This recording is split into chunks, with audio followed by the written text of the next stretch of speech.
A primeira turma do Supremo Tribunal Federal votou de maneira unânime pela suspensão do X aqui no Brasil. A repórter Gabriela Coelho, do portal R7, chega para atualizar esse assunto direto de Brasília. Boa tarde, Gabriela, é com você. Oi, Kelly, uma ótima tarde a você e a todos que nos assistem. Pois é, todos os ministros já votaram.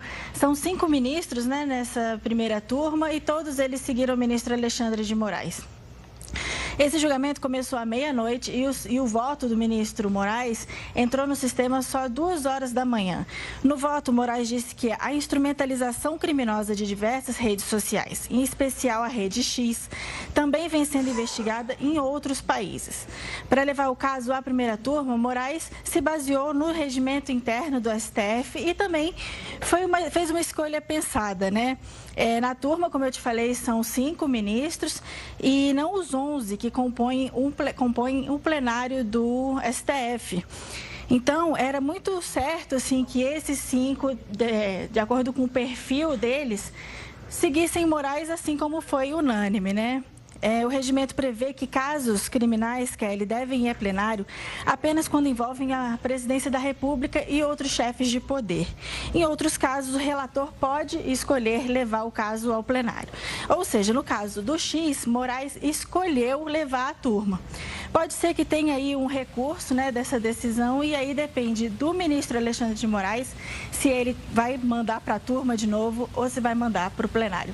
Kelly?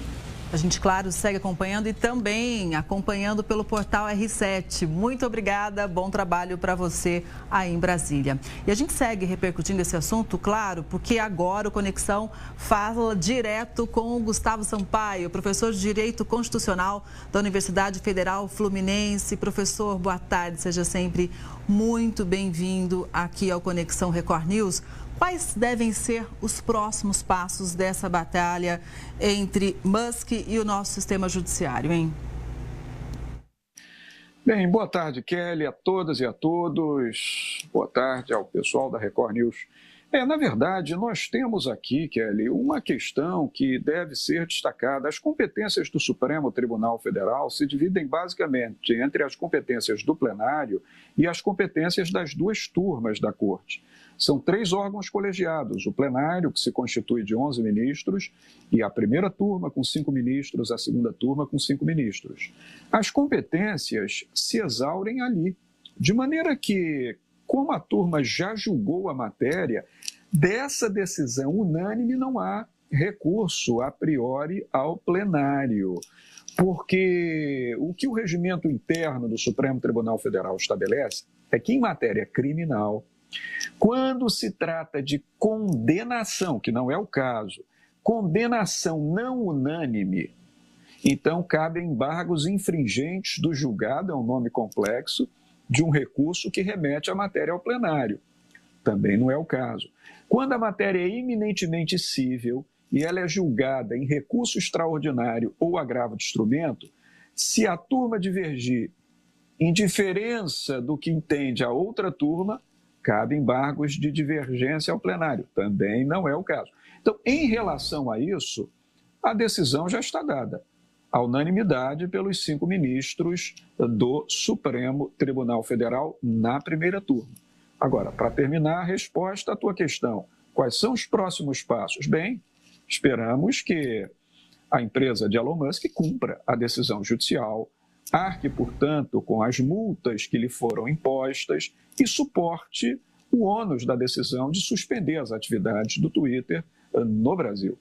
Acaso queira retornar a uma posição anterior de operacionalidade, de possibilidade de operacionalizar o Twitter no Brasil, então que, em primeiro lugar, a empresa cumpra todas as decisões tomadas pelo Supremo Tribunal Federal, que ela reestabeleça um escritório plenamente em funcionamento no Brasil, com funcionários dignamente habilitados, a partir daí peticione o retorno das atividades e, quem sabe, lá para frente poderemos ter um novo entendimento do Supremo Tribunal Federal. Por hora, Kelly, é o que temos. Então, para a gente resumir, é o seguinte: agora cabe à empresa de Elon Musk cumprir decisões da Justiça em relação, por exemplo, ao bloqueio de perfis com conteúdos antidemocráticos, pagar as multas determinadas e indicar o representante legal no país. Agora, juridicamente falando, professor, é uma posição que o STF dá, mantendo a firmeza do judiciário brasileiro, ou seja, pode servir de exemplo, inclusive, para outras empresas internacionais que atuam aqui no nosso país, dizendo, olha, a gente tem regra e regra tem que ser cumprida?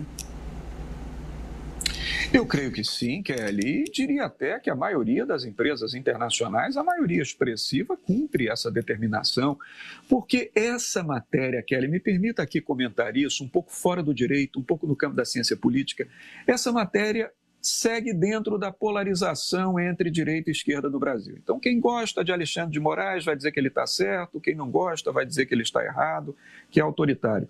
Nós temos que nos distanciar desses argumentos fáceis e colocar sobre a mesa o que há de real.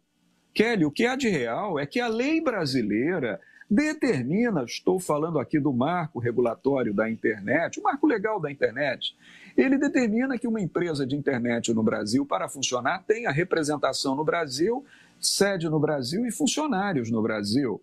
O Código Civil Brasileiro, nos artigos 1134 e 1138, estabelece que uma empresa internacional, uma empresa estrangeira no Brasil, não precisa sequer ser uma empresa de internet. Tem que ter sede no Brasil, funcionários no Brasil aptos a receber citações e intimações judiciais.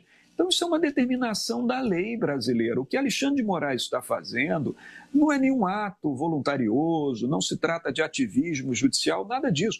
O que ele está fazendo é garantir a autoridade da legislação brasileira, porque, do contrário, o Brasil se desmoraliza. É preciso que esse empresário Elon Musk entenda que o Brasil é um país soberano, civilizado, ele tem leis federais que aqui operam em todo o território nacional e ele tem um poder judiciário. Então, o que Alexandre de Moraes está fazendo, e o Supremo Tribunal Federal o referendou hoje, a unanimidade dos votos da primeira turma, é garantir a autoridade de uma decisão judicial brasileira e garantir a autoridade da legislação do Brasil. Se a lei tem que ser para todos, vale para todo mundo, inclusive para Elon Musk. Agora, professor, é interessante também observar o seguinte, que o próprio Musk não questionou ações parecidas no sentido de, por exemplo, retirar alguns perfis, bloquear alguns perfis, quando aconteceu em outros países. Então, é importante ver que conforme realmente muda-se os personagens, muda-se também a postura, né? Certamente. Isso que você fala é um diagnóstico perfeito, Kelly, da postura dele de respeito ou de não respeito aos países. Nota que ele já tem um histórico problemático. Ele já sofreu sanção em vários países do mundo, inclusive no âmbito da União Europeia.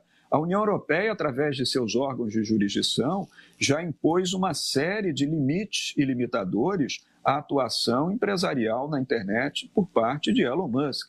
Então, o Brasil é um dos maiores países do mundo, uma referência mundial, é um país soberano e, portanto, ele tem que fazer valer a autoridade do seu poder judiciário e do seu poder legislativo.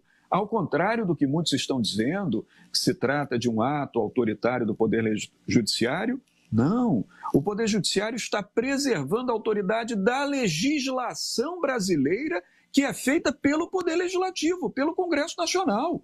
Porque é a lei brasileira que estabelece esses requisitos que foram descumpridos por Elon Musk e por parte da sua empresa. Então, por mais que as consequências venham, nós sabemos que existem consequências daí em diante, é uma forma que o Brasil tem de assegurar a autoridade da sua soberania e se colocar de uma forma digna até diante da comunidade internacional. E se Elon Musk quiser continuar operacionalizando os seus serviços no Brasil, fique à vontade, desde que ele cumpra a lei brasileira.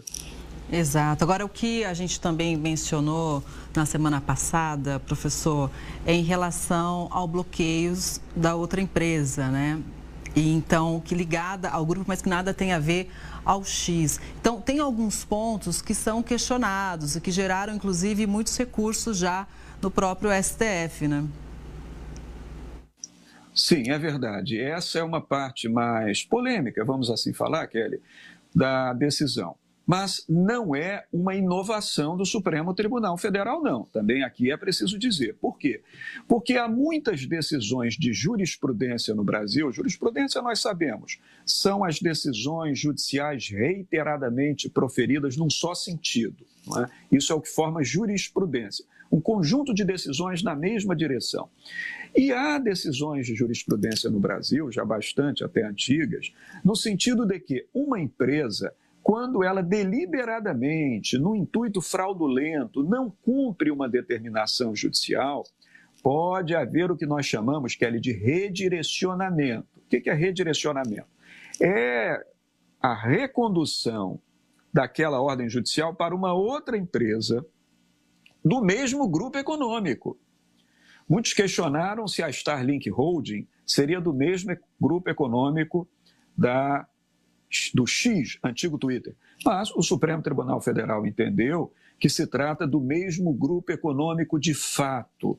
Então, assim sendo, quando verificou que o Twitter retirou os escritórios do Brasil, retirou os funcionários do Brasil, não tinha mais conta bancária no Brasil, não tinha mais, Kelly, haveres financeiros no Brasil que pudessem garantir a autoridade da decisão judicial, então foi redirecionada essa cobrança para a Starlink Company. Por quê? Porque a Starlink tem conta bancária, haveres financeiros e instituições bancárias no Brasil e, com isso, tem condições de satisfazer a dívida que o Elon Musk acumulou por aqui. Note que ele só de multa imposta pelo Poder Judiciário, que ele deliberadamente não quis pagar, são 18 milhões de reais, entende? Agora, você acha que 18 milhões de reais fazem falta a Elon Musk? Claro que não. Ele não está pagando exatamente para desafiar a autoridade do Poder Judiciário brasileiro, para dizer que não cumpre uma decisão judicial no Brasil. Então, diante disso, o Supremo Tribunal entendeu, com base em decisões anteriores da jurisprudência nacional, que por se tratar de uma empresa do mesmo grupo econômico e por ter havido uma intenção nítida da parte do X, antigo Twitter, de não pagar a dívida, ele fez o redirecionamento para a Starlink Holding, que é outra pessoa jurídica, mas você tem toda a razão. A comunidade jurídica no Brasil está dividida, há juristas seríssimos que entendem que isso não poderia ser feito, há juristas seríssimos que entendem que isso pode ser feito, mas o que vai valer mesmo é a decisão do Supremo Tribunal Federal, que é, no caso concreto, quem tem autoridade para decidir, Kelly. Doutor Gustavo Sampaio, professor de Direito Constitucional da Universidade Federal Fluminense, sempre é muito bom te ouvir. Obrigada pela análise. Uma boa tarde e até a próxima. Sempre às ordens, Kelly. Boa tarde para você também. Bom jornal.